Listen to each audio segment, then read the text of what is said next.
Crown নিয়ে আসতে চাই বাংলাদেশে, নো টপ 5। আমার খুব ইচ্ছা ছিল যে আমি খুব ছোট বয়সে বিয়ে না করে আমি পড়াশুনো শিখতে চাই। অনুভূতি যদি বলি, আসলে আমি মঞ্চে যখন কাঁদছিলাম, আমি মিস ইউনিভার্স 2020-তে উইনার হয়েছিলাম as a miss universe Bangladesh.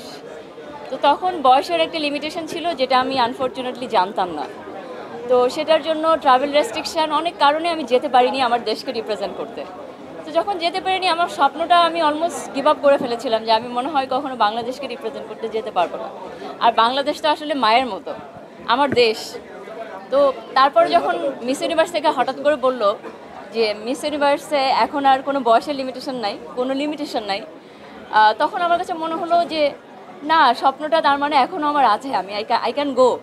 তারপরে 3 বছর আমি ট্রাই করেছি মিস ইউনিভার্সে যাবার জন্য, অ্যান্ড 3 বছর পরে আমি আমার স্বপ্নের চূড়ান্তে এসেছি, এবং আজকে আমি আপনাদের সামনে মিস ইউনিভার্স বাংলাদেশ 2025 হিসাবে দাঁড়িয়েছি আপনাদের দোয়ায়, এবং অবশ্যই আমি স্বপ্ন দেখেছি, এই জন্য এসেছি। ইনশাআল্লাহ আমি ক্রাউন নিয়ে আসতে চাই বাংলাদেশে, নো টপ 5। ওটার জন্য আমি চেষ্টা করব। আমার খুব ইচ্ছা ছিল যে আমি খুব ছোট বয়সে বিয়ে না করে আমি পড়াশুনো শিখতে চাই।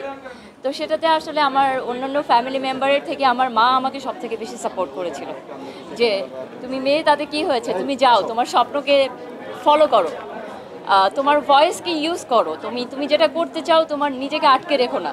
তো ওনার অনুপ্রেরণা ছাড়া, ওনার সাহস ছাড়া আমি আজকে এখানে আসতে পারতাম না। Only I know my journey and my mother know. এই জন্য আমি আসলে ওনাকে স্টেজে এইভাবে আমি থ্যাংক ইউ দিয়েছি, বিকজ আজকে আমি এখানে দাঁড়িয়েছি অনলি বিকজ অফ হার। আমি অবশ্যই বিশ্বমঞ্চে বাংলাদেশের জন্য ক্রাউন নিয়ে আসতে চাই, ফর দ্য ফার্স্ট টাইম আমার দেশের জন্য। আমি সেটার জন্য আমার বেস্ট চেষ্টা করব। অবশ্যই আপনাদের সাপোর্ট লাগবে, সবার সাপোর্ট লাগবে। সবাই বেশি বেশি করে সাপোর্ট করবেন, পজিটিভ নিউজ করবেন, সো দ্যাট যেন বাংলাদেশ বিশ্বের দরবারে অনেক গৌরবের জায়গা বয়ে আনতে পারে থ্রু মি।